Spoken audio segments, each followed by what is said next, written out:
Selamat datang di X Undercover. Channel ini merupakan perbincangan antara Dr. Jaya dan Pak Franky yang bertujuan untuk edukasi serta menceritakan pengalaman Dr. Jaya sebagai ahli forensik dan patologi. Sekedar informasi terkait jadwal tayang X Undercover yang akan tayang setiap hari Senin, Rabu, dan Jumat. Maka dari itu, untuk mendukung channel ini agar selalu memberikan tayangan yang informatif dan edukatif, kalian bisa dukung kami dengan cara like, comment, subscribe, dan share. Dan selamat menonton! Bunga melati. Kamu bikin minyak wangi bau melati. Itu di Eropa tuh mungkin orang senang. Wah, bagus nih. Bau melati. Jasmine. Nah, di Jawa sini ada kuntilanak katanya. Yeah. Itu persepsi lagi. Loh iya, coba bau menyan. Kamu lagi jalan, ada cewek datang, cewek cakep, tiba-tiba breng bau menyan. Itu masalahnya masih kita ngomongnya bau, Dok. Nah itu mabok dengan cara gampang. Terus kamu nggak pernah ada orang yang bikin survei, ditanya-tanya tuh orang-orang yang suka ngelem tuh. Jadi biasanya kita lihatnya di jalan-jalan gitu ya, di lampu merah, dia bawa lem di dalam kaleng gitu, dia endus-endus, terus dia kayaknya fly begitu loh. Nah ditanya di orang-orang yang ngelem gitu ditanya kenapa? Memang betul alasannya dia mabok kenapa? Dia mau mabok tapi nggak punya duit. Jadi itu cara paling murah. Selamat siang sih semua ini. Jadi biasanya saya sama Dokter Jaya tuh dikerjain terus, ditanyain macam-macam. Akhirnya saya kan nggak bisa jawab, Dok. Hah? Hari ini saya mau balas dendam sama dokter. Balas dendam sama dokter. Kita coba tanya sama dokter, kira-kira jawaban dokter sesuai nggak dengan jawaban saya gitu ya. Nah, siang Dok. Siang. Saya mau nanya pertanyaan nih Dok. Dokter Jaya pernah mabok-mabokan nggak? Mabok? Enggak. Saya kebetulan tuh termasuk orang yang nggak kekurangan enzim, Franky. Misalnya minum juga nggak mabok ya. Nah, ternyata Dokter Jaya kejebak pertanyaan saya. Apa? Saya cuma nanya sama Dokter Jaya pernah mabok-mabokan apa enggak? Jadi maboknya mabok bohongan, Dok. Oh, Kalau pertanyaan saya, Dok, pernah mabok apa enggak? Nah, itu tadi jawabannya, Dok. Jadi, kalau saya ulang, Dok, pertanyaan, Dokter Jaya pernah mabok-mabokan enggak? ya. Nggak pernah mabok bohongan. Padahal gampang. Mabok bohongan tuh, mabok-mabokan tuh pura-pura mabok aja. Karena di Indonesia ini, terutama di daerah-daerah tertentu, pura-pura minum. Saya bilang, ini minumnya besok, maboknya sekarang nih. Pura-pura teler sana, teler sini. Udut-udutnya, minta duit dong. Nah, itu bedanya. Jadi saya juga bingung. Saya dulu kan tinggal di daerah Tanah Tinggi itu. Daerah banyak orang mabok, Franky. Maboknya mabok narkoba. Itu mabok beneran dong. Mabok beneran. Bukan mabok-mabokan. Atau dia minum minum bir baru 1 gelas sudah mabok gitu, udah bisa nodong orang gitu. Nah itu kayak gitu. Tapi waktu ke Jepang tuh saya bingung, Franky. Orang Jepang itu kalau mabok terbalik, Franky, sama orang Indonesia. Orang Indonesia mabok itu dipakai buat membahayakan orang lain. Diekspresikan, Dok. Diekspresikan. Kalau di Jepang justru orang Jepang tuh pemalu. Pada prinsipnya pemalu shy. Artinya dia malu, jarang kalau diajakin ngomong dia takut ngomong sama orang asing. Tapi kalau dia udah mabok, baru di situ dia baru jadi talkative. jadi Banyak ngomong, lebih ramah. tolok ukurnya beda, Dok. Iya. Jadi kalau di Jepang itu mabok mungkin dianggap memalukan. Begitu aja lu mabok. Ya kan? Kurang tapi kuat. dia jadi lebih ramah, Franky. Jadi mabok itu membuat dia ke arah lebih baik. Kalau di Indonesia mabok itu jadi jahat. Nah, saya mau ngomong sama dokter Jaya gini. Kemarin kita makan durian kan, Dok ya? Lupa tuh. Kemarin sore, Dok, kita makan durian. Nah, untuk sebagian orang bau durian itu kan nggak enak. Ya. Jadi saya pernah pergi keluar kota ke daerah Jawa Tengah. Kebetulan naiknya SUV. Ya. SUV itu kan nggak ada bagasinya, Dok. Ya. Kakak saya duduk di paling belakang. Saya beli durian. Duriannya tuh bau bukan main. Bau wangi sih durian nih. Ya tergantung hidung kamu rusak apa enggak. Kalau hidung rusak bau mereka. Nah, ternyata sampai Jakarta itu durian itu udah aromanya nyampe. Saya kan supir. Dia jadi penumpang di belakang. Dia mabok durian. Nah itu sebenarnya gini, Franky. Kamu salah beli duriannya. Kalau beli durian di tempat yang bagus, itu packingnya bagus, Franky. Nggak keluar baunya. Ini duriannya masih belum dibuka. Utuh. Iya, Satu tapi masih buah. ada cara packingnya, Franky, supaya nggak bau. Ya mungkin Betul. Packingnya jadi artinya kita masih menimbulkan bau. Mestinya dibungkus sampai habis pakai plastik supaya nggak keluar ya. Ya. Tapi itu pertanyaan saya, Dok. Emang si bau durian itu untuk sebagian orang bisa bikin mabok? Oh, mabok bisa bikin muntah. Itu saya punya cucu 2 ya. Cucu perempuan nih. Yang paling besar itu kalau baru kecium durian dari jarak jauh aja dia bisa muntah-muntah, Franky. Bau banget katanya gitu. Dia nggak suka banget. Emang nggak suka. Tapi adenya beda 2 tahun suka banget sama durian. Enak nih, wangi nih katanya. Nah, yang satu bilang wangi, satu bilang itu. Kenapa? Ya. Ini di otak, di bagian di otak itu bagian persepsi, Franky. Otak yang dicium kita sama, tapi persepsinya itu beda. Makanya waktu itu kan kita pernah ngomong, buat kamu namanya tahu busuk itu bau. Tapi buat orang Taiwan tahu busuk itu wangi, Franky. Chow tofu. Wangi karena mereka persepsinya itu beda. Nah, Dok, itu kan orang persepsinya beda-beda, Dok. Tapi jadi artinya sebenarnya itu dikendalikan sama otak kita nih, Dok. Iya. Dan otak itu adalah budaya, Franky. Dari awal misalnya contoh ya, di keluarga yang nggak biasa kentut misalnya, ada satu orang kentut dia, bau amat dah. Jadi anaknya itu langsung bilang, oh yang kayak gitu tuh bau gitu. Yang lain ketawa-ketawa, Dok. Nah, pada suatu saat dia pergi ke tempat, ke rumah temennya barangkali yang biasanya di keluarga suka pada kentut. Dan kentut begitu mereka biasa-biasa aja. Dia sendiri bisa bilang, ini kalau bau amat. Enggak bau katanya yang lain gitu loh. Tapi ya artinya kebanyakan kalau yang kita sebut wangi, orang sependapat dengan wangi, Dok ya. Enggak, itu kembali budaya. Ada ya beberapa orang yang bisa soal kentut nih ya. Ada yang orang bilang, oh kalau dia senang sama orang kentut, kenapa? Kentut itu bisa mempunyai efek terapi katanya. Ya ampun. Bingung kan? Loh enggak, itu namanya persepsi, Franky. Tapi itu begini, kalau kita bilang bau atau wangi itu sebenarnya kesepakatan. Kesepakatan dalam satu populasi.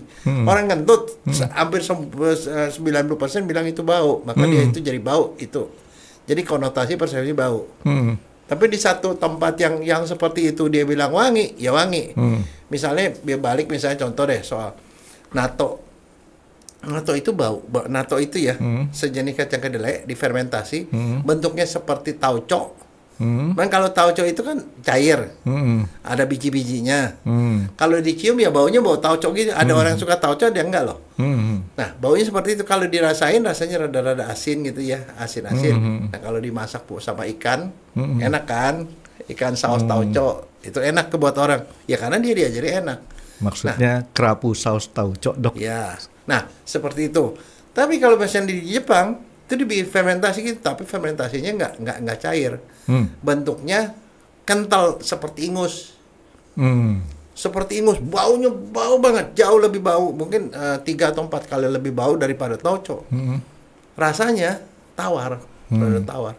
Nah, itu dimakan sama nasi panas, ditaruh di atasnya tauconya itu, si natonya itu namanya nato. Nato, orang Jepang nggak bisa ngomong huruf A, huruf mati kan. Jadi nato itu nat. Ditaruh di situ sama lengketan-lengketan itu dikasih daun bawang, dimakan sama nasi hangat. Dia bilang itu enak, itu wangi. Nato kalau zaman dulu ada nato lawannya Pakta Warsawa. Ya kan, Dok ya? Tapi Pakta Warsawa udah nggak ada karena Soviet udah bubar. Jadi tinggal si nato, si not action, talking only. Nah itu maksudnya saya kayak gitu. Jadi itu barang yang bisa sama, yang buat satu orang enak, buat kita kagak enak gitu. Nah, Dok, saya ada sependapat sama dokter, tapi saya punya beberapa pertanyaan yang di otak saya masih ganjal. Jadi untuk dokter bilang kalau bau itu kan kesepakatan. Ya, kesepakatan kalau masyarakat. Bau hampir sebagian besar orang setuju dengan bau, bahwa itu bau. Nah, tapi ada orang yang bilang itu menjadi wangi sedikit. Tapi kalau wangi, ada nggak, Dok, yang orang bilang, ih bau lu, bau Chanel. Wah. Ada, Franky. Ada. Nah, sekarang contoh. Bunga melati. Kamu bikin minyak wangi bau melati, itu di Eropa tuh mungkin orang senang. Wah, bagus nih, bau melati. Jasmine. Nah, di Jawa sini ada kuntilanak katanya. Yeah. Itu persepsi Franky. Loh iya, coba bau menyan. Kamu lagi jalan, ada cewek datang, cewek cakep, tiba-tiba breng bawa minyak. Itu masalahnya masih kita ngomongnya bau, Dok. Yang saya tanyakan, ini wangi, minyak wangi. Itu melati wangi loh. Kalau saya pakai wangi melati, itu biasa saya pakai untuk pewangi pengawetan jenazah. Frank. Kita pakai Dior, pakai Chanel. Ada nggak? Ih, bau banget Chanelnya. Ih, bau banget Diornya gitu kan? Enggak, tapi itu kan tetap aja kembali kesepakatan ya. Nah, cuman ada satu, Frankie. Ada barang yang semua orang di seluruh dunia itu kalau dikasih, itu bilang ini bau nih. Apa? Sesuatu yang konotasi selalu kotor. Itu 3 huruf, Dok. Ya. TAI. Nah, itu hampir semua bilang karena kenapa? Itu kotor, itu sesuatu yang dibuang. Di mana-mana juga orang tahu yang namanya orang BAB itu pasti bau kan. Nah, BAB. Terus kemudian apa? Waktu itu kemarin kita pernah ngomong soal bau mulut. Bau mulut. Apalagi? Bau keringat. Bau keringat. Nah, sekarang masalahnya bau-bau itu semuanya itu ininya si penjahat besarnya itu. Apa penjahat besarnya? Yang itu semua orang sepakat tuh bau. Penjahat besarnya yang menyebabkan bau. Jorok. Ya kan, Dok? Jorok. FSC namanya. Volatile. Volatile sulfur compound. VSC. Ya, VSC. Volatile itu artinya gampang menguap. Sulfur compound. Jadi senyawa sulfur yang gampang menguap. Itulah yang menjadi bau yang kita bilang bau kentut. Kalau VOC, Dok? VOC? Lupa. Verenigde Oost-Indische Company. Ngomongnya salah kali. Pasti salah. Tapi nggak apa-apa, lanjut, Dok. Tapi itulah adalah barang-barang yang mengandung es itu yang bikin bau, Frank. Semua orang sepakat tuh bau. Kenapa bau? Ya kembali persepsi. Tapi persepsi itu terjadi karena persepsi itu keluar pada waktu orang buang air. Orang buang air baunya kayak gitu. Kalau orang kentut baunya kayak gitu. Tapi yang itu barang itu yang orang bilang sepakat tuh itu bau, Frank. Tapi yang lucu gini, Dok. Ada bau-bau yang tadi dokter bilang itu kesepakatan. Tapi ada bau-bau yang bikin kita ketagihan. Ya kan? Ya. Bikin kita ketagihan, dan ada bau-bau yang kayak tadi bisa bikin mabok. Iya. Betul. Ya kan? Nih contoh nih, Dok. Tadi dokter saya tanya mabok nggak pernah karena dokter punya hormonnya bagus. Bukan hormon, enzim. Enzim, sorry. Bukan enzim, Dok ya? Enggak, enzim pemecah alkohol. Oke. Nah, sekarang kalau misalkan dia bikin mabok, ternyata mabok itu kayak tadi saya bilang, mabok gara-gara cium duren, mabok. Tapi di sebagian kalangan anak-anak kecil, itu bukan anak kecil, orang dewasa juga ada. Dan termasuk kadang-kadang saya. Ya bedanya kalau saya tuh cuman sekedar seneng dengan bau, tapi tidak dipakai untuk hal yang sampai sifatnya negatif. Ngelem, Dok. Ya. Ya kan? Ngelem. Dokter pernah ngelem nggak? Ngelem. Iya. Pernah. Ngelem nih, Dok. Ngelem pakai Aika, Aibon, atau pakai lem kuning istilahnya lah ya. Nah, sekarang pertanyaannya kenapa orang melakukan itu lagi? Kenapanya nih, Dok? Iya, kenapa? Untuk mereka nih ya. Iya. Kalau saya kan, saya cium-cium itu karena memang saya suka bau lem kuning. Bau pewangi. Nah, persepsikan bau pewangi. Kalau buat saya sebut bau karena apa? Kalau saya pakai itu ke undangan pakai gitu jadi aneh, nggak wangi. Nah, jadi orang pakai lem kuning itu karena dia berniat untuk bikin mabok dengan modal yang semurah-murahnya. Iya, betul. Karena lem kuning itu kan cuma satu kaleng kecil gini cuma 10.000. 10.000, Dok ya, bukan 10.000 ya. 10.000. Nah, itu mabok dengan cara gampang. Terus kamu nggak pernah ada orang yang bikin survei. Ditanya-tanya tuh orang-orang yang suka ngelem tuh. Jadi biasanya kita lihatnya di jalan-jalan gitu ya, di lampu merah. Dia bawa lem di dalam kaleng gitu. Dia endus-endus, terus dia kayaknya fly begitu loh. Nah, ditanya di orang-orang yang ngelem gitu ditanya kenapa. Memang betul alasannya dia mabok kenapa? Dia mau mabok tapi nggak punya duit. Jadi itu cara paling murah. Tapi beneran sampai bisa mabok gak tuh? Karena Bisa saya mabok. seneng dengan saya cium-cium itu, tapi memang nggak pernah sampai. Nggak sampai seneng banget. Kalau dia tuh memang seneng dan nikmati. Kamu nggak sampai ke efek halusinasi. Iya. Dia ngelem gitu, dia sampai halusinasi. Ditanya apa sih yang kamu lihatin? Kalau dia udah ngelem lama-lama, dia bisa lihat gedung tinggi. Tiba-tiba gedungnya tuh melewat, Franky. Di dalam pandangan dia. Dia lihat loh itu melewat gitu, tapi begitu dia sedang happy karena gedungnya kan nggak melewat. Dia lihat perempuan, tiba-tiba bajunya seperti tinggal pakai WH doang gitu loh. Wah, Itu halusinasi, Franky. imajinasinya terlalu tinggi tuh. Bukan, ngelemnya cukup lama, Franky. Ngelemnya cukup lama. Jadi artinya kadar bau tadi yang masuk ke otaknya dia sampai mempengaruhi dia punya pemikiran kayak gitu, Dok. Iya, jadi persepsinya tuh jadi berubah. Nah, cuman masalahnya itu adalah bahan kimia yang kalau disedot masuk ke dalam darah dan dia bisa ngerusak liver. Livernya bisa rusak. Makanya itu yang termasuk yang dilarang, dianggap sebagai sesuatu yang dilarang. Coba kayak zaman dulu nih, Dok ya. Zaman dulu saya kalau ke pom bensin tuh seneng ngedenger cium bau bensin. Itu dia, itu termasuk juga Tapi penciuman yang berbahaya. Bensin yang sekarang nggak enak buat Rasanya dicium. nggak enak. Nggak enak. Pertama saya pakai turbo kan, Nah, pertama itu turbo. masalah. Kalau nyium pakai hidung, enak pakai lidah. Kamu pakai lidah salah, pakai hidung. Nah, iya, hidungnya nggak baunya tuh Bukan nggak enak. nggak enak. Baunya Kurang. kurang wangi. Ntar kalau kurang wangi, ntar ditambahin lagi sama dia, ini kurang tambah. Ya, jadi itu satu nih, Dok. Nggak, tapi itu ada orang yang memang ketagihan nyium bensin, Franky. Sama seperti ngelem. Dia senang, justru pas pada sewaktu dia ngisi bensin, dia keluar sengaja deket-deket situ, dekat tempat isian, kan dia bisa cium baunya, dan baunya itu membuat dia ketagihan. Nih, saya juga nih, Dok ya. Karena supir akap, jadi kan seneng suka ngoprek mobil. Saya cat. Ya. Wanginya, ini sekarang wangi nih.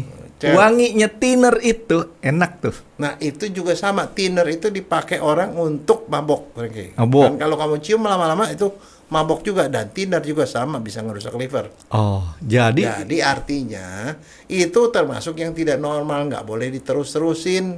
nah, Nah, jadi kalau ada orang yang sedang nyium bau lem, bukan cuma itu, juga lem itu ada orang yang suka nyium begituan. nah ternyata Sengaja, jadi disengaja sama dia dipaparkan gitu, dan itu nggak bagus. nah ternyata selama ini kita salah nyebut Dok. Apa? Yuhu. Iya. Bener. Saya pernah baca di kemasan kuningnya itu spellingnya tuh yang bener adalah yuhu. Ya, nggak, tapi begini, Franky. Itu soal bau itu relatif. Ada orang yang misalnya tadi kamu ngomongnya, dia memang nyium Aika Aibon, dia merasanya wangi, dan dia merasanya dia bisa halusinasi. Jadi itu personal. Dia gitu, kemudian dia ketagihan. Yang nggak boleh itu ketagihan. Kalau kita cuma cium itu, ada beberapa orang yang cium itu tadi kan itu lem, Aika Aibon. Lem-lem biasa tuh, lem cair. Lem kuning kita sebutnya, Dok. Ya. Terus lem-lem cair itu kan, yang seperti yuhu itu tadi. Terus apa lagi? Bensin tadi, thinner, dan satu lagi jangan lupa ini penghilang kuteks, Ini enak. aseton. Ya kamu bilang enak. Hati-hati kalau kamu udah mulai enak dan kamu coba terus cium, nah itu kamu pasti akan Ada rasa manisnya, Dok. Kalau aseton itu kita cium dengan hidung kan, Dok? Bukan dengan kuku. Ya iya.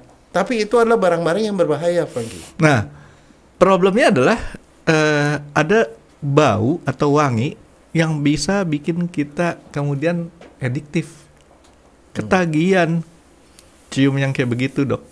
Itu sebenarnya apa yang terjadi sih, Dok? Kok ada? Contoh nih, kalau kita seneng dengan aroma kopi, Ya, pokoknya kalau bisa tiap hari kita cium aroma kopi, iya. gitu. Nah itu namanya wangi. Ketagihan yang begitu nggak ada masalah karena itu tidak ada efek jeleknya.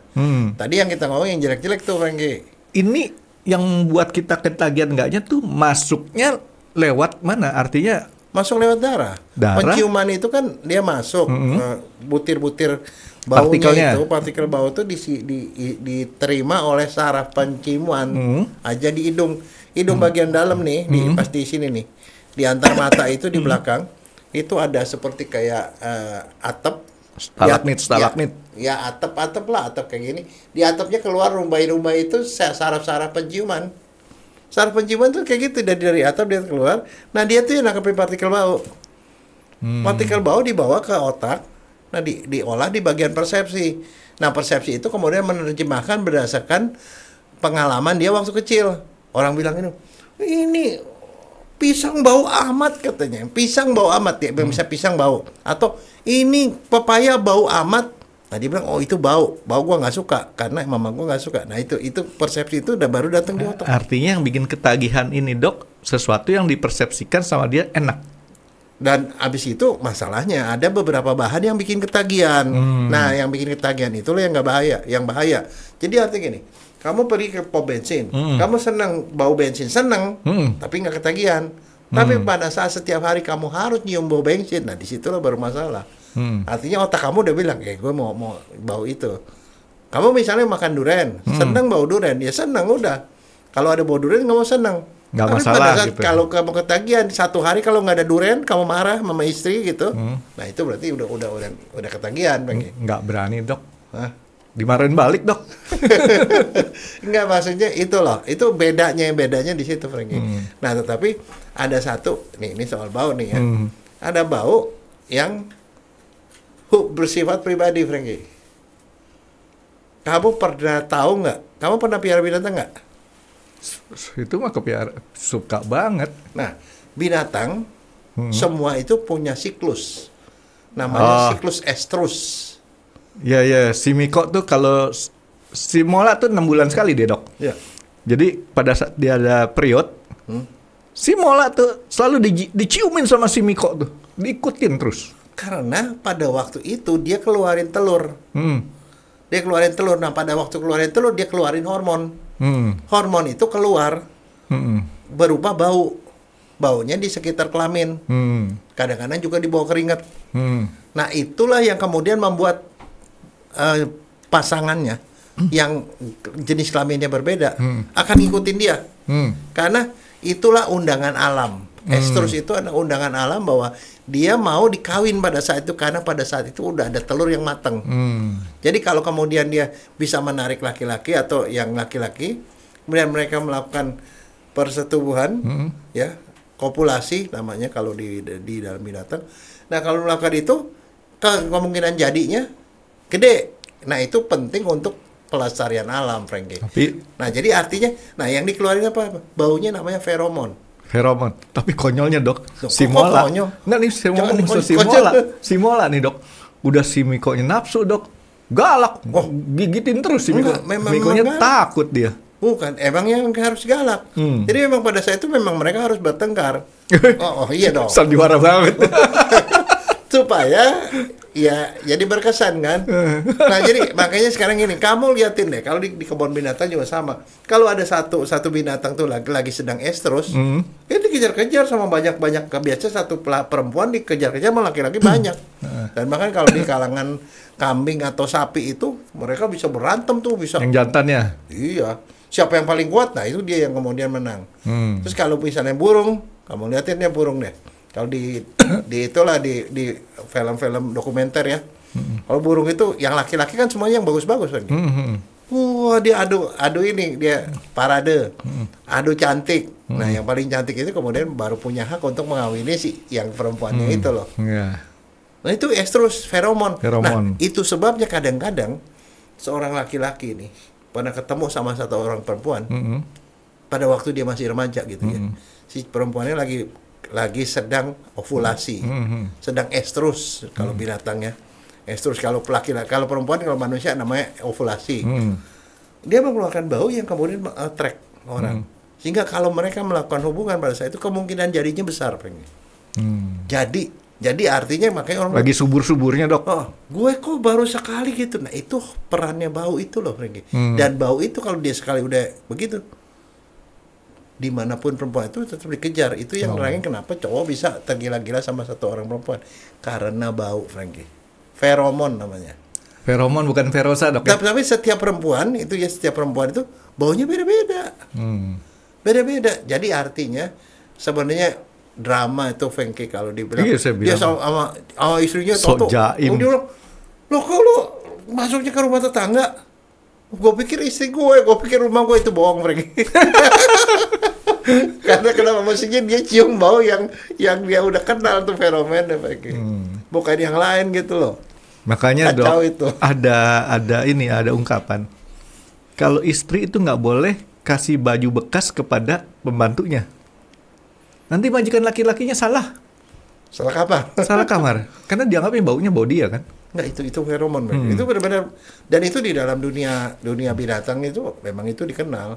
Pada manusia juga sama. Jadi kalau kita udah, nah itu yang kadang-kadang nerangin kenapa misalnya ada orang cinta pertama dibalik lagi situ itu salah satu sebabnya itu kan. Ada beberapa perempuan yang ngeluarin feromonnya begitu bau sehingga tuh dari jarak jauh pun si laki-lakinya tuh mengenali dia gitu. Oh, itu kalau masalah cinta pertama ada ungkapan first love never die. Ya. Tapi itu feromon bukan ferosa Dok ya. Bukan. Ferosa adanya di tempat saya itu nyetir. Dok, saya mau tanya masalah tadi dokter bilang tuh ada umbai-umbai gitu Dok ya, semacam di sini. Ya, di mendatar di sini. Di antara sini. mata ini kan hidung itu kan di belakang. Itu ada atap di atas hidung ini di pangkalnya ini. Justru saya mau tanya di antara gini Dok. bola mata. Kita kan setiap manusia apalagi yang dewasa punya bulu kumis, bulu hidung. Dia masuk bulu hidung itu cuma buat nyaringin kotoran yang kasar. Oh, jadi bulu hidung itu fungsinya filter kotoran kasar. Jadi makanya kalau bulu hidung kita suka bentingin tuh gak ada masalah. Gak ada masalah. Dan bulu hidung itu kan nangkepin kotoran kasar, dia jadi upil. Upil itu adalah kotoran-kotoran yang nempel di bulu hidung. Oh, gitu. Jadi artinya kalau kita banyak upil, iya kotor. Artinya anak jalanan. Kita main tempatnya banyak kotoran tuh ya. Iya, berarti kamu mungkin ahli topan, ahli topan anak jalanan. Iya. Dokter tahu. Nggak pakai masker. Yang main siapa Dok? Si ahli topan, si lupa Firman ya. Itu Ima Lupus. Bukan Dok. Ahli topan tuh dia itu tahun 80-an, 70-an.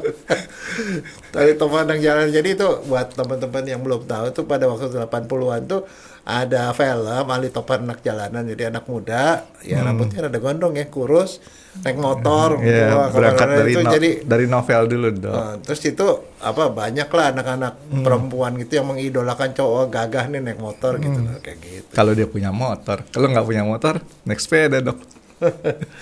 Jadi ahli badai Dok. Nah, jadi artinya di sini Dok, kalau saya tadi memperhatikan dokter punya penjelasan. Kalau yang sumber baunya tuh dari alami Dok, buah maupun apalah gitu ya, relatif nggak mengganggu terhadap kita punya kesehatan. Nggak mengganggu, tetapi jangan lupa kalau bau. Kalau kamu punya teman, biasanya dia nggak bau, Franky. Sekali waktu kamu ketemu, kenapa dia bau jeruk, sama bau apel, bau anggur. Hati-hati bilangin ke dia. Lo pergi ke dokter deh, ngecek. Kenapa gitu Dok? Gula darahnya lagi tinggi. Oh gitu. Jadi dia kencing manis lagi. Tahu-tahu dia jadi bau melati gitu Dok ya? Nah itu berarti udah jadi pocong dia. Iya, jadi artinya bau itu adalah termasuk salah satu yang sama dokter itu dipakai itu untuk mendeteksi penyakit. Tapi benar Dok ya, artinya yang berasal dari alami buah-buahan ya, itu relatif enggak mengganggu apapun bagian dalam kita. Tapi yang dari kimia ya itu baru yang mesti hati-hati. Ya. Dan kalau sekali-sekali sih nggak apa-apa. Tapi kalau kamu sampai ketagihan mau ke tempat pom bensin dan kamu senang nyium-nyiumin terus setiap hari harus nyium, nah itu udah jadi masalah. Nah, setiap kali beli AKI Bon untuk diciumin, nah itu baru masalah, Franky. Artinya kan gini Dok, kenapa saya tanyakan ke situ? Kalau saya supir akap, paling ke pom bensin kalau pas lagi ngisi bensin. Ya, tapi pegawainya Dok, pegawai pom bensin tiap hari dia ciumin. Tapi tiap hari belum tentu dia senang loh. Kalau dia nggak senang ya nggak ada masalah. Tapi kan dia kan kehirup. Oh iya kehirup. Memang dia punya efek-efek negatif. Nah, makanya kan pom bensin yang kerja di situ juga nggak terus-terusan 24 jam, Franky. Jadi kalau pas lagi ke rumah, jangan di rumah juga kemudian dia nyiumin bensin juga di rumah. Ya pastinya pergi ke tempat yang hawanya kayak bagus lah. Tukang cat tuh. Enggak, tapi memang betul loh. Kayak namanya tukang cat, orang yang kerja di toko kimia, kebanyakan kanker, Franky. Nah, saya punya beberapa pasien ya yang datang akhirnya dia meninggal karena sakit kanker paru. Dari mana? Ngerokok enggak apa enggak? Kerjanya di mana? Kerja di perusahaan kimia. Walaupun mereka pakai masker segala macam, ternyata banyak yang lolos. Nah, masalahnya nih, ini mesti ditanya ke teman kamu tuh yang dari BPJS Kesehatan. Ketenagakerjaan kalau teman saya mah. Kalau orang kerja di situ, terus kemudian ditanggung nggak gitu? Ditanggung apa enggak? Karena itu sebab akibatnya itu bisa lama prosesnya, bisa bertahun-tahun, berpuluh tahun. Berarti yang jawab dia aja dok, saya kan nggak. Oh enggak, biasanya kalau begitu kebanyakan bos-bos tuh nggak mau tahu. Bosnya udah tahu, dia bilang, gue juga udah tahu, makanya gue nggak pernah ke situ. Nah, salah satu alasan nih Frankie ya, saya kasih tahu nih, kenapa nggak banyak orang yang mau melakukan pengawetan jenazah pakai formalin. Ya karena formalin efeknya sama. Bikin kanker, bukan baunya, bikin kanker Frankie. Makanya dokter itu gak mau kerja begitu. Kalau seorang dokter kemudian kerja di bagian anatomi, di mana dia harus mencium formalin setiap hari begitu, jangan salahkan kalau dalam waktu 20-30 tahun kemudian dia bisa kena kanker. Berarti dokternya tuh startnya umur 80 aja dok. Kalau kena kanker 20 tahun lagi 100 dok. Nggak apa-apa dok.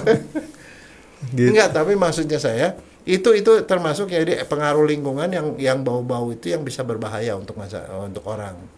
Jadi be careful. Nah, artinya kenapa? Kalau di luar negeri sih orang pakai bahan-bahan seperti itu, mereka pakai bukan masker itu yang pakai apalah segala macam jadi penyaring gitu. Tapi kalau di sini kan enggak. Makanya kalau saya sendiri sih sebenarnya itu mengawetkan jenazah saya nggak pakai. Kalau menurut peraturan K3 ya, K3 itu kan masker industri sama masker buat medis beda. Kalau masker industri itu ada yang corongnya 2 di sini, ada yang corongnya 1 di depan. Gitu. Ya, tapi masalahnya kan yang begituan hanya kalau industri besar. Tapi kalau pegawai yang misalnya di toko bahan kimia, yang setiap hari ada orang beli formalin, bak misalnya, atau beli bahan kimia apa, kan nggak mungkin dia pakai begituan, Renge. Artinya kita anjurin mereka paling nggak pakai masker medis lah dok ya, untuk mengurangi. Dan satu lagi, kontrol penyakit, medical check up setiap berapa tahun, setahun sekali lah paling sedikit. Ini ada satu kebiasaan dok, saya sering ngobrol sama petugas pom bensin, biasanya mereka sering dikasih susu. Apakah susu itu bisa menetralisir? Tidak menetralisir. Terus susu itu susu cuma buat buat apa? bikin dia lebih kuat aja. Sehat. Iya, sehat. Karena kan orang mesti makanan, mungkin dia kalau makanannya dia kurang bagus, kesehatannya, daya tahan tubuhnya nggak bagus, kan dia lebih gampang sakit. Artinya susu itu bisa juga orang itu dikasih suplemen untuk penguat badan. Iya. Jadi misalnya contoh kalau kayak gitu-gitu, misalnya kalau saya sih nganjurin ya, misalnya orang kerja di perusahaan kimia atau dia misalnya di pom bensin yang sering-sering begitu, ya dia mesti sering-sering cari udara bersih lah di luar. Iya dong, jangan ditambah lagi di rumah dia ngerokok lagi, ditambah lagi. Nah, itu nambahin racun lagi di dalam badannya. Iya dong. Terus dia harus punya antioksidan yang cukup tinggi. Jadi makan buah lah yang banyak, makan sayur, minum susu. Apalagi dia kalau misalnya dia minum vitamin D lah. Kenapa? Vitamin D itu salah satu prehormon ya. Vitamin D itu prehormon, bukan vitamin sebenarnya. Prehormon yang kalau kita minum dan kadarnya cukup, dia bisa membuat tubuh kita punya kekebalan untuk melawan tumor, kanker. Mencegah kanker lah paling sedikit kalau gitu. Jadi kita mesti kasih sedikit pemberitahuan lah ya. Orang-orang yang punya resiko adalah orang-orang yang mencium bau yang berasal dari zat-zat kimia, dan terutama di tempat tertutup dok ya. Iya, tempat tertutup. Makanya, termasuk percetakan tuh dok. Nah, kalau misalnya dia kerja di tempat gitu ya sebaiknya harus diperhatikan ventilasi angin. Dan satu lagi, dia jangan jangan lama-lama terpaparnya, maksudnya artinya jangan kerja misalnya 8 jam terus di ruangan itu ya. Ya sekali-sekali barangkali 2 jam kerja, seperempat jam di luar, ya udara 2 jam kerja, seperempat jam ngerokok keluar. Ya, nah udah gitu ngerokok, jangan ngerokok. Dokter nggak sadar. Jangan ngerokok lah. Terus udah gitu ya mesti check up kesehatan dan mesti asupan makanannya harus dijaga. Dan satu, kalau emang dia dalam keluarganya tuh ada keturunan kanker segala macam, kalau menurut saya sih pindah kerjaan aja. Iya dong. Pindah kerjaan yang lebih aman daripada kalau dia pindah kerja di sini dari tukang cat sini pindah kerja di tukang cat lagi dok. Sama aja dok. Nggak, tapi Pindah maksudnya itu bidang bisa, kerjaan dok, maksud iya, dokter. itu bisa artinya bisa mengurangi resiko. Bahwa ada beberapa orang yang resikonya lebih tinggi. Jadi orang-orang yang berhubungan dengan zat-zat kimia nih paling berat nih dok ya. Ya. Jadi saya ulang nih dok. Pertama yang kerja di pom bensin, terus kedua di toko kimia. Ya, toko lem. Toko lem masih mending dok, kan lemnya ketutup. Huh? Pabrik lem. Iya, pabrik lem. Yang ketiga yang di salon-salon gitu dok, ya kan? Oh iya, salon. NH3. Salon itu dok, saya kadang-kadang, nah itu ada satu hal yang menurut saya jadi kadang kita ketagihan gitu tuh, cium bau di salon. Begitu kita tahu, wah ini baru pulang dari salon. Karena rambut hasil polesan salon sama rambut hasil kita keramas sendiri di rumah, baunya beda tuh dok. Ya memang beda. Orang kalau keriting, barunya amoniak. Dikasih amoniak di situ. Iya, amoniak bau dan itu terus dicium sama dia. Dan itu jangan sangka bagus, nggak bagus. Nggak bagus ya, artinya dia bagusnya kasih masker supaya kurangin. Tuh itu yang kerja di nail shop. Karena ada nail salon gantung iya. gitu. Oh itu aseton nanti sebetulnya dia sakit liver dia. Liver. Nah iya. Jadi itu efeknya selain liver apa lagi dok? Kan liver itu pokoknya zat-zat kimia tadi mempunyai efek itu bisa menghasilkan dia liver bisa, kurang bagus. setiap bahan itu menghasilkan bahaya untuk masing-masing organ beda-beda. Organ dalam, organ. termasuk ginjal dok. Bisa. Bisa. Jadi makanya ya itu hati-hati. Jadi jangan bergaul dengan satu lagi Frankie. Kalau zaman dulu ya kalau kita beli bahan celana terutama nih.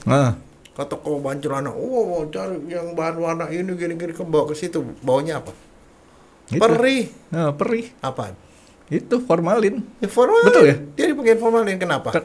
Pokoknya saya kalau ke toko bahan tuh ya. Nangis kan? Iya. Kenapa? Ya, saya kalau cium formalin aja, kayaknya Enggak, sedih. tapi kenapa? Sedih banget dok. Kenapa? Bukan sedih terus keluar ingus juga, Frank. Waduh. Kenapa? Kenapa dikasih formalin? Kalau fungsinya formalin, saya tahu kan dokter udah pernah jelasin ke saya. Tapi mungkin juga itu dipakai di baju bahan mana di. Bahan itu memang dikasih formalin supaya matiin.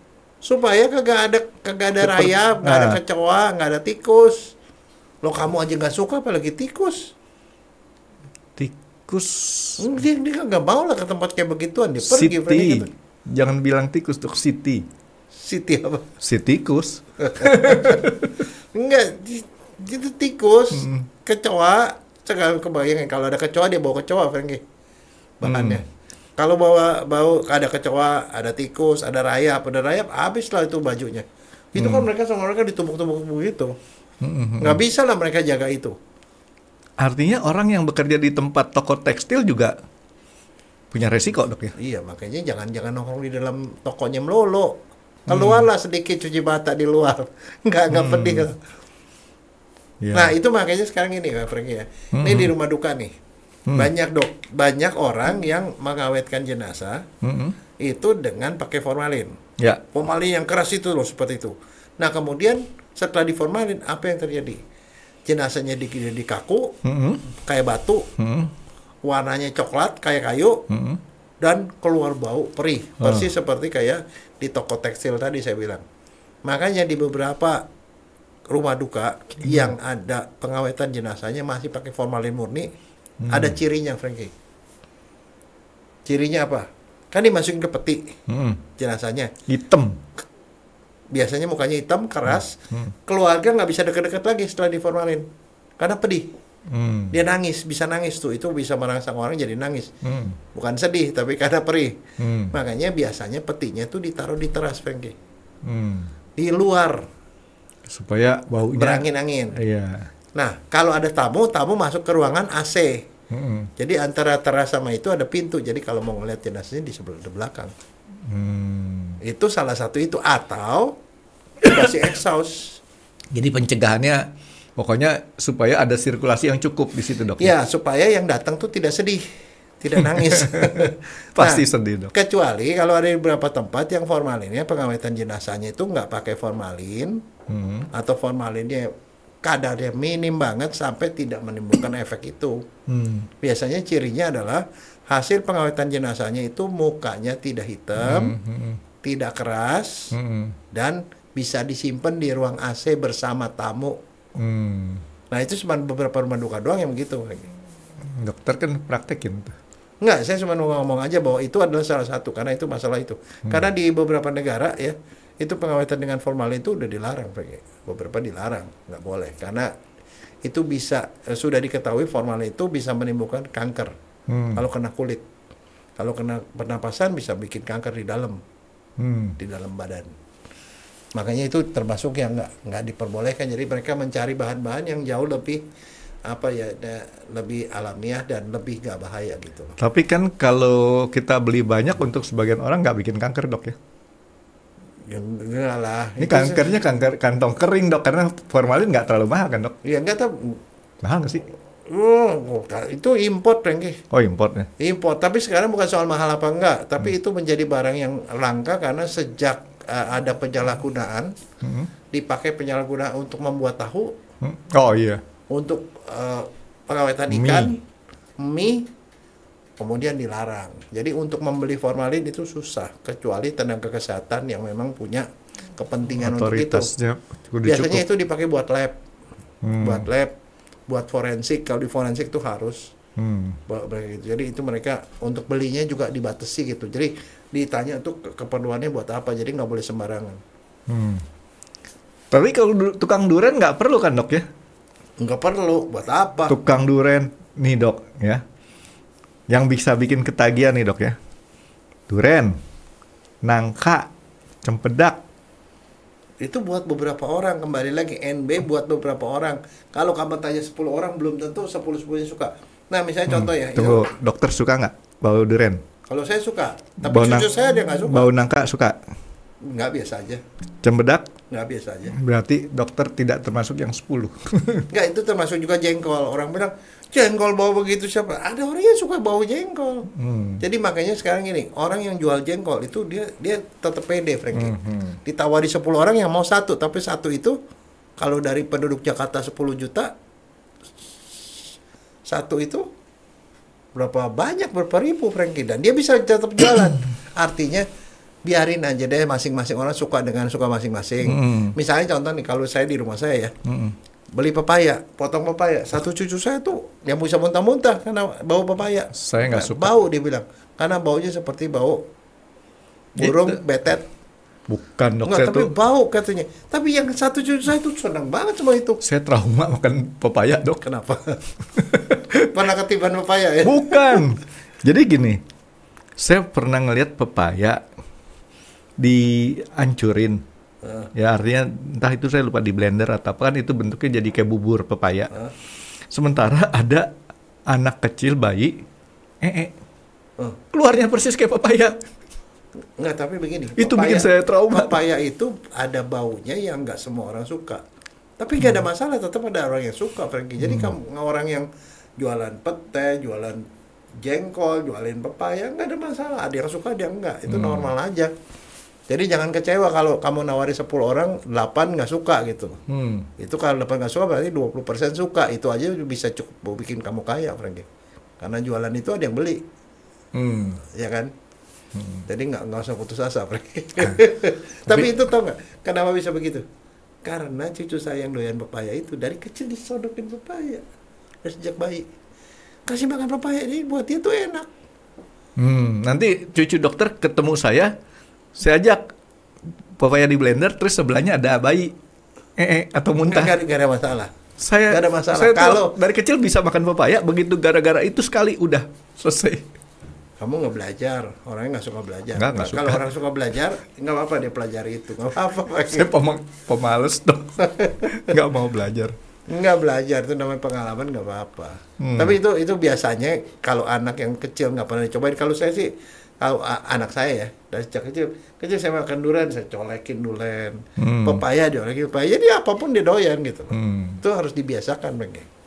Tapi kalau saya perhatikan dokter punya pembicaraan tadi bahwa kalau kita bekerja di tempat yang terbuka lebih kecil, jadi si penjaga pom bensin itu biar mungkin masa kerjanya lebih lama, lebih aman. Dia karena kan udaranya terbuka, nggak ada pom bensin di tempat di dalam gedung, Dok. Iya. Tapi kalau yang lebih berbahaya nih justru saya melihat tukang cat semprot. Cat semprot mobil itu kan yang disebutnya oven ya.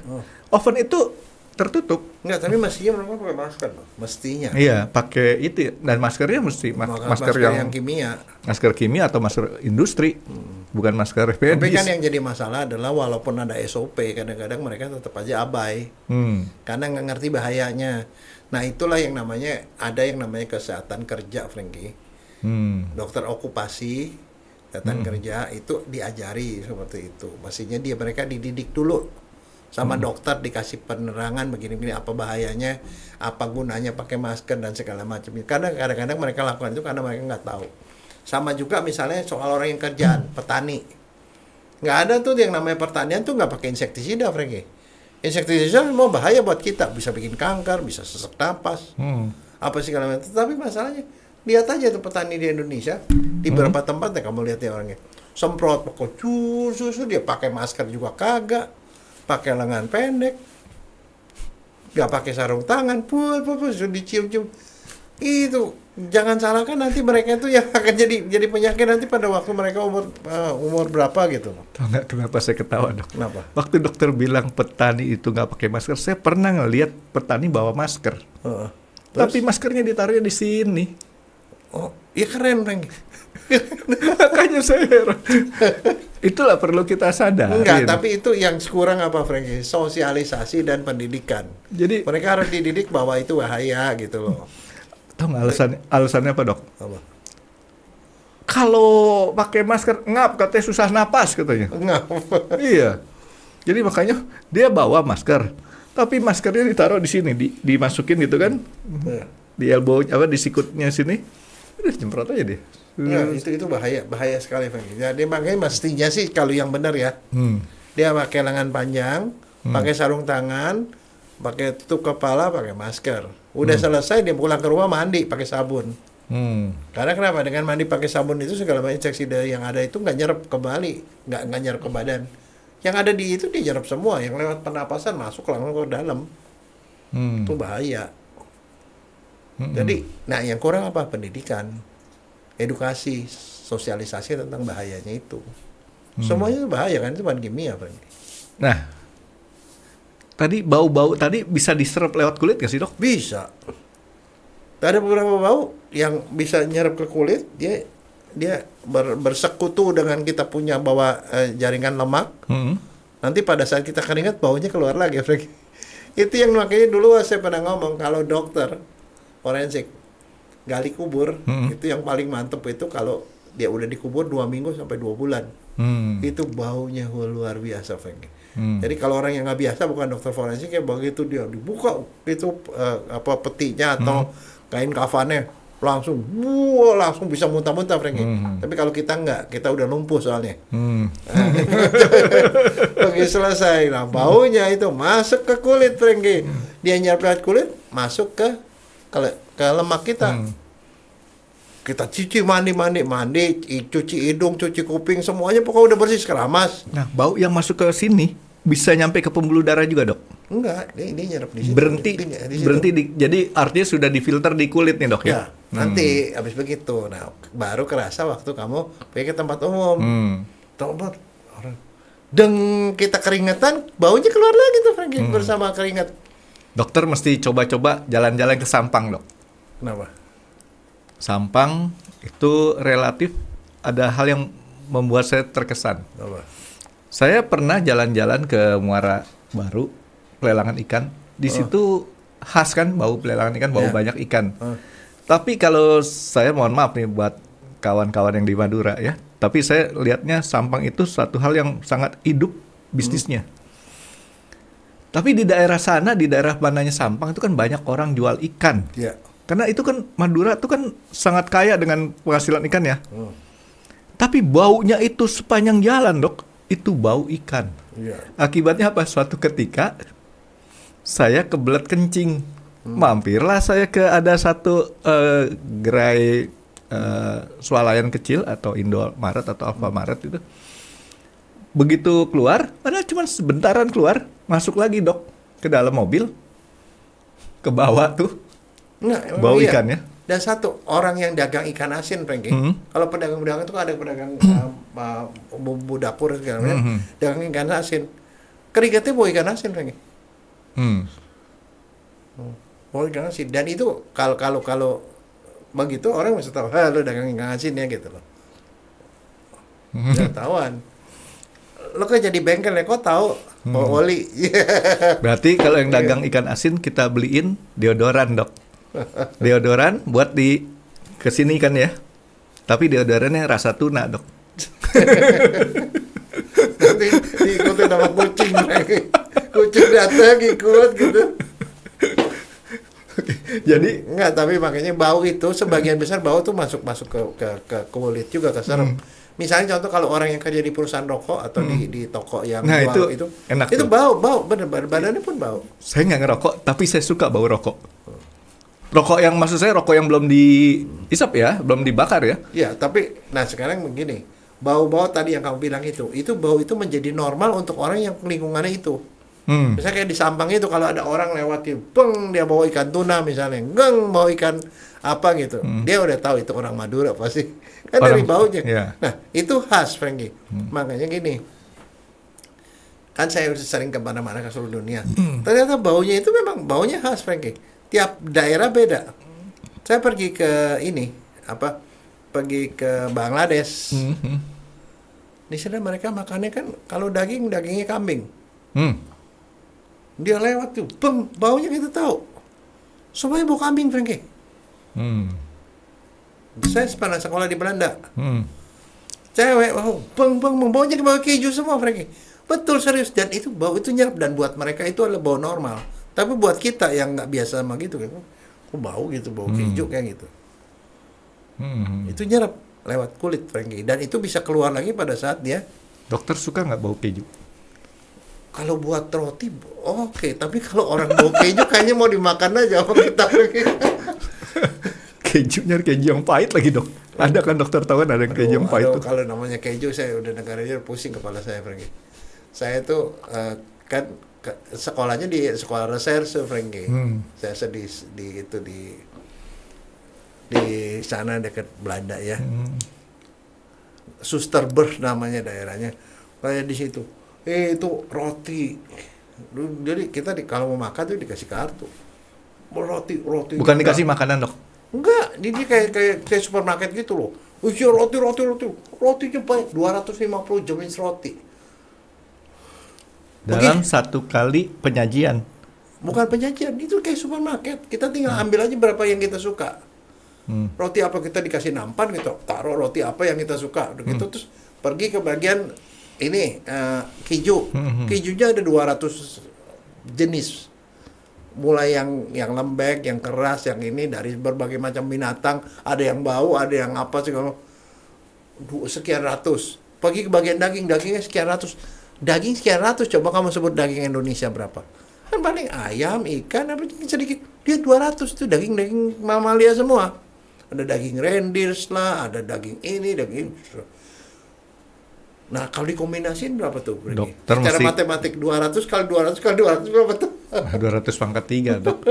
Jadi gampang 200 pangkat 3 tuh 28, nolnya kaliin itu nolnya jadi 6. Itu kombinasinya aja banyak, lama-lama mula-mula sih kita senang. Oh, coba ini kalau gimana nih kombinasinya, lama-lama pusing kepala. Tapi pas begitu mulai cium loh, kenapa badan gue jadi bau? Ada 8 juta, Dok. Bau, Franky. Habis begitu udah nyerah deh. Kalau udah sekian minggu udah nyerah. Kabur. Nyari apa, Franky? Nyari pemandangan, Dok. Nyari nasi goreng. Di sana ada nasi goreng lagi. Top di sana nasi goreng. Nyari nasi goreng, nyari rendang lagi. Ada yang jual makanan Indonesia. Itu di Belanda soalnya lagi. Dan konyolnya lagi apa? Saya satu kali jalan-jalan ke Belanda tahun 97. 97 saya ke Belanda. Udah kita bosan nih, Dok. Tur makanan Eropa terus sampai Belanda. Oke, kita masuk makan di Indonesia, kata, makanan Indonesia, restoran Indonesia. Terus disambut sama yang punya restorannya. Kita sekarang makan makanan import ya. Kita orang-orang yang lagi tur tuh apa? Kesel banget. Kemarin ketika udah makan seharian makanan bule melulu, kok hari ini ditawarin makanan import? Tau nggak? Dia kasih apa? Emping goreng, Dok. Dia bilang, ini emping kan kita import dari Indonesia. Nggak salah sih, Dok. Tapi gara-gara kangennya bukan main. Mereka tuh senang makanan Indonesia, Franky. Jadi sisa-sisa dulu tuh masih ada. Yang misalnya paling top tuh nasi goreng, Franky. Nasi goreng, rendang gitu loh. Ya, tapi maksudnya saya kayak gitulah. Itu bau-bau itu tergantung dari bangsanya juga, Franky. Nah, ada yang mungkin saya nggak tahu ya, bisa kita jelasin nggak, dokter bisa jelasin nggak ya? Bau itu sebenarnya apa sih, Dok? Bau itu adalah persepsi dari hasil pengecapan dari indera penciuman. Fisiknya, Dok, maksud saya fisiknya. Nggak ada fisiknya, dia adalah persepsi. Fisiknya itu adalah partikel bau. Nah, partikel bau yang masuk lewat hidung. Partikel-partikel, Dok, ya? Partikel-partikel bau yang diterima oleh serabut-serabut saraf penciuman, saraf nomor 1 untuk penciuman. Dipersepsikan oleh otak, nah itu kemudian memberikan asumsi ini bau, ini enak, ini wangi, ya, ini apa gitu. Dan oleh karena bau itu partikel, bisa kita filter. Ya. Ya kan? Jadi artinya bau itu bisa kita filter, kita bisa kurangin atau kita biarin. Nah, satu lagi, sebenarnya kita juga bisa mengubah persepsi, Franky. Nah, misalnya, kamu punya, ya mohon maaf, misalnya punya teman sekantor, bau badan, bau banget gitu. Ada kan orang yang bau, Franky, yang bau begitu dia ilah bau apa, terus yang kita pikir begini, ini istrinya masa gak kebauan sih, gue baru itu kebauan. Nah sekarang pertanyaannya sama, apakah istrinya kebauan? Kita nih tetangganya cuma 8 jam satu hari, kebauannya setengah mati. Kita kalau bisa menghindar karena bau badan nih, bebe ini. Ya. Pertanyaannya kan istrinya gimana? Anaknya gimana? Istrinya kan dan 16 jam sama keluarganya. Nah, benar, Dok. Istrinya dan anaknya itu pasti kebauan. Tapi nggak ada way out, nggak ada jalan keluar. Enggak. Mereka tidak bau, Franky. Bukan karena udah kebiasaan jadi nggak ngerasa bau lagi. Enggak. Itu sebabnya misalnya kalau seorang yang dagang ikan asin, lu nggak bawa ikan asin, pun sekali lu bawa ikan asin nggak bau. Buat dia kagak bau. Maka buat seorang dokter forensik ada mayat busuk sekali, dari situ dia tenang-tenang aja. Malah kalau teman-teman saya, dokter Munim lah, lagi otopsi itu mayat bau, dia bisa makan soto di sini. Bisa makan soto kan? Ada daging apa, Dok? Dagingnya daging sapi. Oh, bukan daging orang. Nggak. Ada dulu guru kita, dokter. Di situ lagi gitu, dia merokok. Terus ditawarin sama yang pasiennya, mau ngerokok nggak? Gitu. Nggak, terus udah gitu gini. Selesai otopsi gitu, dokter Munim ajak koas. Yuk saya gue traktir deh. Kok dibawa ke Jalan Blora, Franky. Makan soto tuh, soto kumis, macam-macam kumis. Semua, kan Blora masih ada nggak soto kumisnya? Nggak ada ya? Nggak ada. Situ semuanya kumis. Dan itu sembari makan, sembari belajar anatomi, Franky. Ayo tebak ini apaan? Oh ginjal, Dok. Ini apa? Hati, Dok. Karena strukturnya beda. Aduh, dokter ingatnya saya soto. Tapi mereka itu ya orang-orang ini kenapa begitu? Karena mereka itu bukannya mereka ignore. Kalau kamu bilang kan ini terpaksa lah, udah diadepin emang bau. Bukan. Saya pikir gitu. Enggak. Karena saraf itu termasuk persepsi, Franky. Dia udah terbiasa mendapatkan paparan begitu besar. Kalau udah sampai di ambang tertentu dia lumpuh. Sarafnya lumpuh, nggak bisa nyium lagi. Makanya salah satu persyaratan kalau kita nih, misalnya saya mau nyium ada seorang korban nih, dia itu keracunan cyanida nggak? Cyanida ada baunya. Saya nggak bakal masuk ke kamar otopsi, dia dibuka aja di situ, saya di luar, tempat angin. Jadi artinya saya punya indera pengecap ya, saraf pengecapan saya itu, saraf penghidu saya nggak terpapar. Setelah saya 10 menit di luar, tiba-tiba saya masuk ke dalam, saya cium. Ada bau cyanida tuh. Kenapa? Karena kadar kecil aja masuk. Tapi yang di dalam sendiri bisa nggak nyium lagi. Karena udah lumpuh. Nah, jadi kalau orang bau badan, orang terdekatnya mungkin tidak berasa. Nah, itu sebabnya kenapa saya misalnya bau badan, saya nggak tahu kalau saya bau badan. Baunya keluar, saya cium, tapi saya nggak merasa cium. Yang bau kan kamu yang lewat, terus kecium. Kalau dokter Jaya kan bisa cium, ada sianida tuh. Kalau saya lain, Dok. Ada si Anita tuh. Dok, gara-gara dokter ngomong soto, otak saya tadi nggak fokus, Dok. Saya mau nanya sama dokter Jaya, di Roxy masih ada nggak yang jual soto?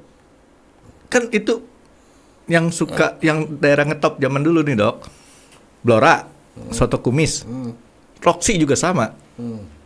Gak tahu, saya kalau ke Roxy sih bukan daerah mainan saya. Kalau Blora masih sekali-sekali. Saya udah lama loh nggak ke Roxy. Blora juga saya nggak lewatin lagi. Ntar mesti di... Soalnya si Dudung juga udah pindah kemana-mana tuh. Dudung Roxy ada di mana-mana. Iya, tapi yang ngetop banyak kalau di Roxy mah. Nggak tahu lah. Tapi jadi kayak tadi, Dok, ini si bau badan orang, Dok.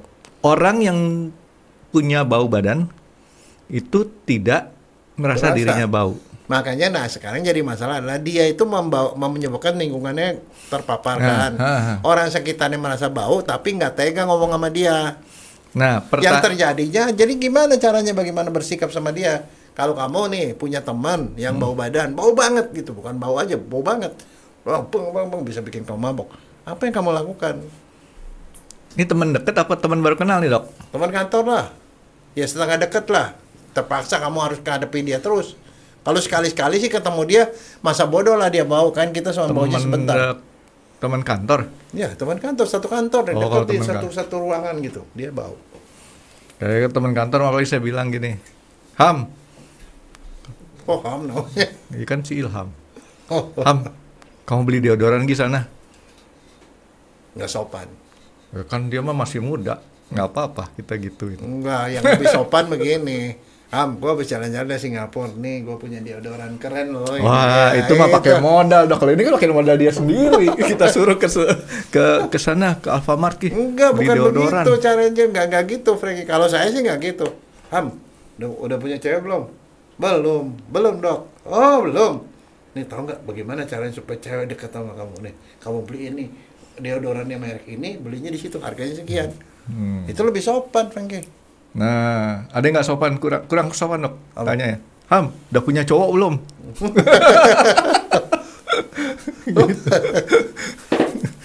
Kira-kira apa ya penjelasan dan topik yang akan dibahas oleh Dr. Jaya di video selanjutnya? Stay tune di RX Undercover, karena akan ada video baru setiap hari Senin, Rabu, dan Jumat. Terima kasih sudah menonton.